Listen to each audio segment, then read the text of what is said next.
He never cared about anyone until he saw her. Ethan Sinclair had everything: money, power, and a last name that could open any door. But when he walked into a small diner one night, his entire world flipped upside down. There, in a dimly lit corner, sat his father, the once mighty billionaire, now a broken, disabled man. And the person who was taking care of him? Not a nurse, not a friend, but a waitress. A young woman with kindness in her eyes and nothing to gain. She didn't know who the old man was. She didn't care about his past. She simply helped. And Ethan watched, shocked, confused, changed.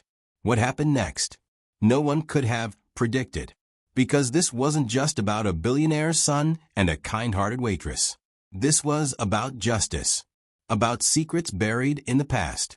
And about one life-changing decision that would turn her world upside down forever. Stay till the end, because this story is about to take a turn you won't see coming. The rain poured down in thick sheets, drumming against the rooftop of the small diner on the outskirts of town. Inside, the dim glow of the hanging lights cast a warm hue over the few customers scattered across the booths. At a corner table, an elderly man sat alone, his trembling hands struggling to hold a spoon. His wheelchair was worn, the leather peeling at the edges, and his clothes, though clean, had seen better days. A waitress in her late 20s, her apron slightly stained from the long shift, watched him from behind the counter.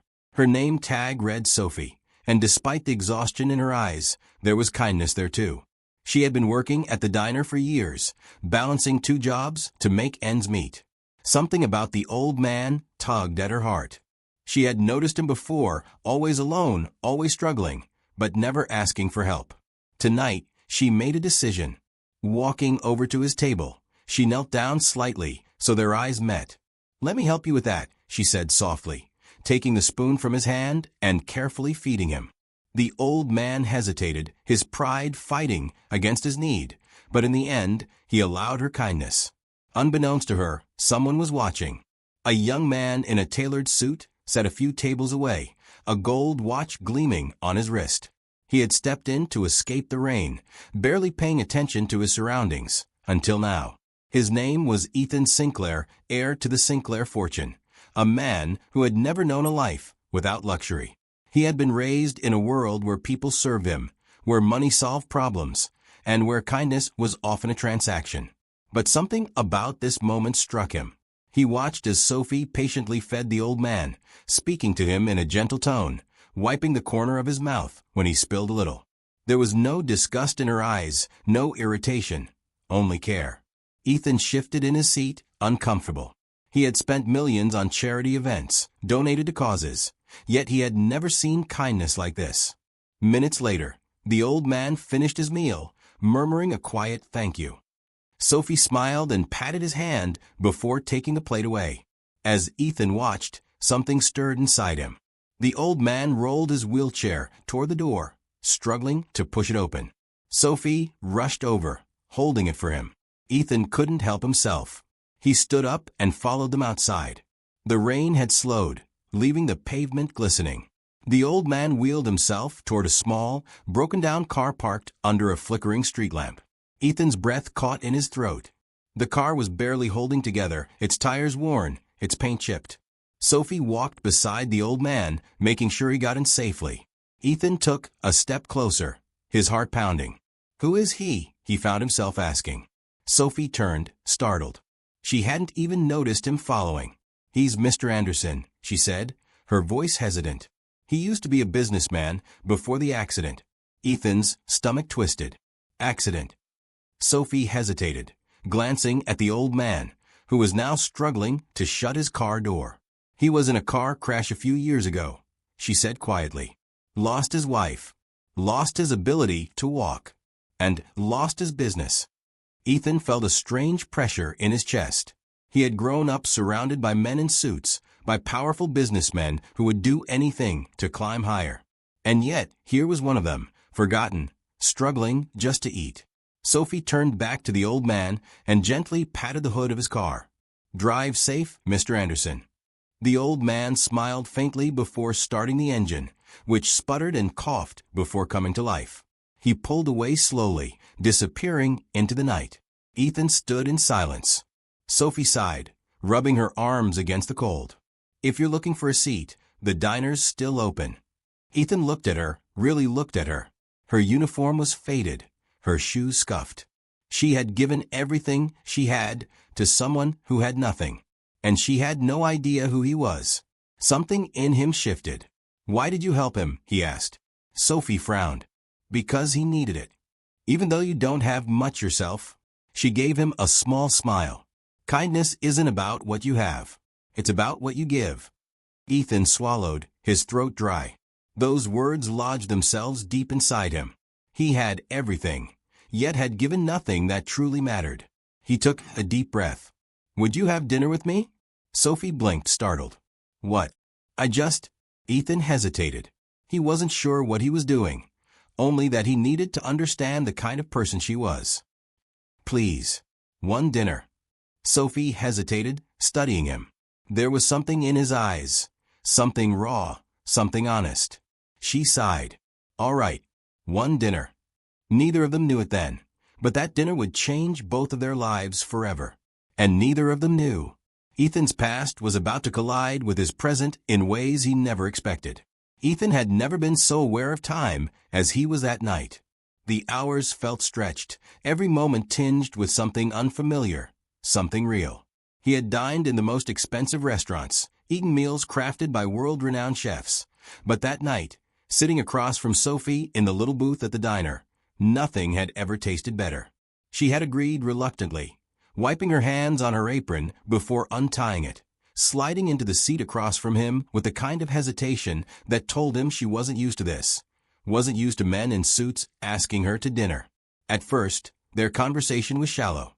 He asked about the menu. She told him what was good. He made a comment about the coffee, and she laughed, telling him it was terrible.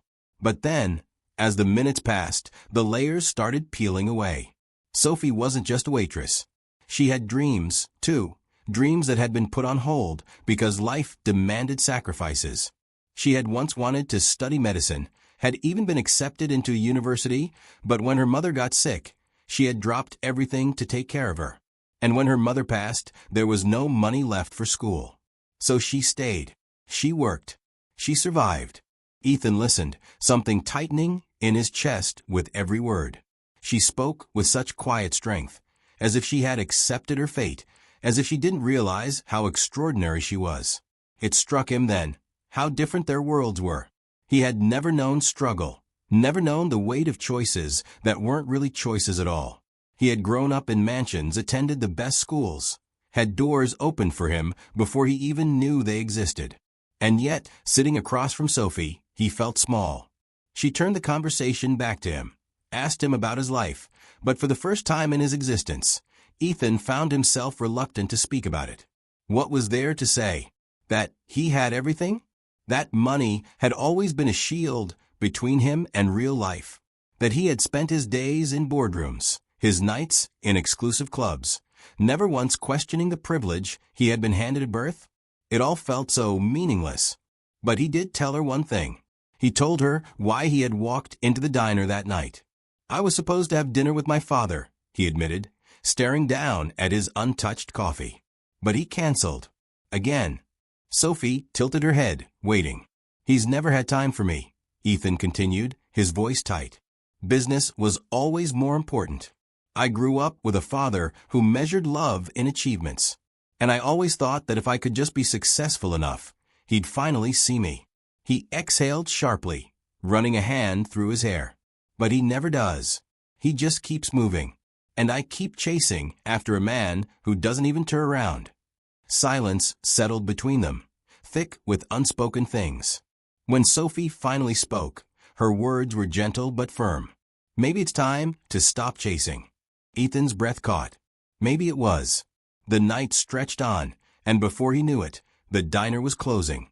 Sophie stood, stretching slightly before grabbing her coat. Ethan followed her outside, the cool air wrapping around them. "Thank you for dinner," she said, smiling slightly. He hesitated. "Can I see you again?" Sophie looked up at him, searching his face for something. And then, after a long pause, she nodded. "Okay." Ethan had never felt relief like that before. But the moment was shattered when a sleek black car pulled up to the curb. The window rolled down, and a sharp voice cut through the night. Ethan. Ethan stiffened. His father, Charles Sinclair, sat in the back seat, his expression unreadable. He was a man of power, his presence commanding even from behind the tinted glass.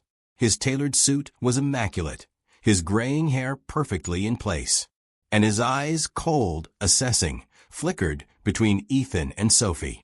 Ethan clenched his jaw. "What are you doing here?" Charles didn't answer immediately. Instead, he looked at Sophie again, his gaze calculating. "Get in the car," he said, his tone leaving no room for argument. Ethan hesitated. "Now." Sophie took a small step back, sensing the tension. "It's okay," she murmured. "Go." Ethan wanted to argue, but something in his father's eyes told him this wasn't a request. With one last glance at Sophie, he exhaled sharply and got into the car. The door shut behind him, and the air inside was thick with silence. Charles didn't look at him. "Do you know who that man was?" Ethan frowned. "What?" "The man in the wheelchair," his father continued, his voice smooth and detached. "The one that girl was helping." Ethan's stomach twisted. "Mr. Anderson?" Charles let out a humorless chuckle. "That man used to be one of my biggest competitors." Ethan blinked. "What?" Charles finally turned to face him, his expression unreadable. "And I'm the reason he lost everything." A cold chill ran through Ethan's spine. Charles continued, his voice steady, emotionless. "Years ago, he was a rising star in the business world. He had a company that was on the verge of overtaking mine. But I couldn't allow that, could I?" He leaned back slightly, as if recounting a fond memory. "I found a weakness. His company was struggling financially, so I crushed him. I bought out his investors, forced him into bankruptcy. He lost everything. His wife, his career, his reputation." Ethan's heart pounded in his chest. "And then," Charles added, almost as an afterthought, "came the accident." Ethan's breath hitched. "Are you saying—" "I'm saying," Charles interrupted, "that you are standing at the crossroads of history, son. That girl? She's nothing. And if you get too close, you'll burn with her." Ethan's hands curled into fists. He had always known his father was ruthless, but this was something else. He looked out the window, his mind racing. Sophie had no idea that the man she had been helping had once been a giant, had once been taken down by the very family of the man she had just had dinner with. And now, Ethan had a choice to make. He could walk away, pretend he had never met Sophie, never seen Mr. Anderson struggle to eat. He could continue living in his father's world, standing in his shadow, inheriting an empire built on the ruins of others. Or he could do something different. He could stand up. Ethan looked at his father, the man who had controlled his entire life. And for the first time, he felt nothing but disgust. "No," he said, his voice firm. Charles raised an eyebrow. "No, I'm not walking away from this." His father scoffed. "And what exactly do you think you're going to do?" Ethan met his gaze, his jaw tight. "I'm going to fix what you broke." Charles laughed, a cold, empty sound. "You think you can save him? Save her? You're a Sinclair, Ethan. You don't play by their rules. You don't belong in their world." Ethan leaned forward. "Maybe I don't belong in yours either." The car stopped in front of the Sinclair estate, its towering gates cold and unwelcoming.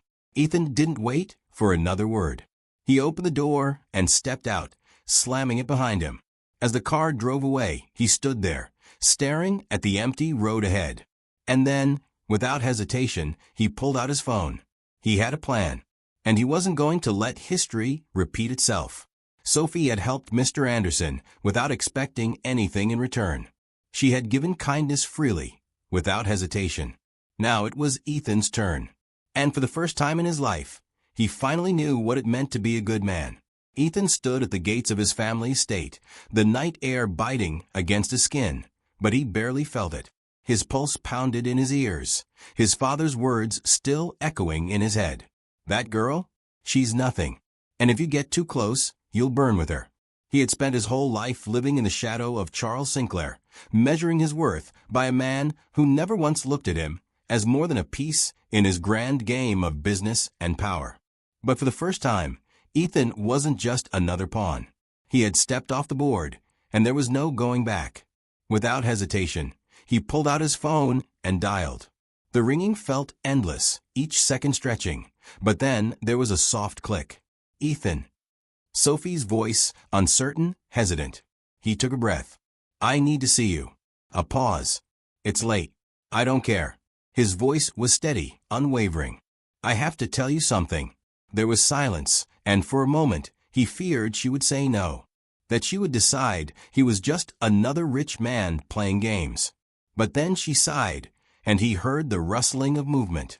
Meet me at the diner. He was already moving before she finished the sentence. By the time he arrived, the diner was closed for the night, the neon sign flickering in the dark, casting a dull glow onto the empty street. But Sophie was there, sitting on the steps, arms wrapped around herself against the cold. When she saw him, she stood, watching him cautiously. You look like you've seen a ghost, she said softly. Ethan swallowed. I might as well have. She frowned. What's wrong? He didn't know where to start. That his father had destroyed the life of the very man she had helped? That everything she had known about Mr. Anderson was only the surface of a much darker history? That Ethan had lived in the house of the man who had caused all of it? Instead, he just said, you need to know the truth. And so, he told her. He told her everything. About Charles Sinclair. About how his father had crushed Mr. Anderson's company, stolen everything from him, and left him to rot in ruin. About how his accident had come after, whether by fate or by desperation, no one knew. And about how Ethan had spent his entire life being groomed to follow in the same footsteps. When he finished, Sophie didn't speak. She stood there, staring at him, her face pale under the streetlight. Finally, she whispered, Why are you telling me this? Ethan exhaled. Because I don't want to be him. He stepped closer. And because I don't want to lose you. Her eyes flickered with something. Anger, sadness, confusion. Lose me, she repeated. Ethan, she hesitated, running a hand through her hair. This isn't just about me. Mr. Anderson, he lost everything. And your father just walked away. Ethan nodded, his stomach twisting. Yes. Her jaw clenched, and for a moment, she was silent. Then she turned, pacing, the weight of the revelation sinking into her bones. I can't believe this, she murmured. I've known Mr. Anderson for years. He never talked about his past. He never told me, she shook her head, then looked up at Ethan, her eyes sharp. What are you going to do about it? Ethan had expected anger. He had expected sadness. But he hadn't expected that. What? She crossed her arms. You said you don't want to be like him. You said you want to fix what he broke. She took a step closer. So what are you going to do about it, Ethan? For the first time in his life, Ethan had no script, no pre-written plan handed to him by his father, no perfectly calculated strategy. But he knew one thing.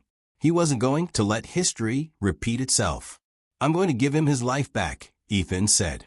The words came out before he had time to doubt them. Sophie's breath hitched. How? I don't know yet, he admitted. But I have money. I have resources. And I have power. His hands curled into fists. I just have to use them the right way. Sophie studied him, searching his face for something. And your father? Ethan's stomach twisted. He knew exactly what Charles would do if he found out. He would crush this before it even started. He would remind Ethan who he was, where he came from, and that the Sinclair name came with obligations that didn't include fixing the past. But Ethan had made his choice. I don't care. Sophie's lips parted slightly, as if she was going to say something, but then she hesitated. And after a long moment, she simply nodded. Ethan didn't sleep that night. Instead, he worked. He combed through everything he could find on Mr. Anderson. Old business records, court filings, anything that could help. He made calls to lawyers, to financial experts, to anyone who might have even a fragment of information.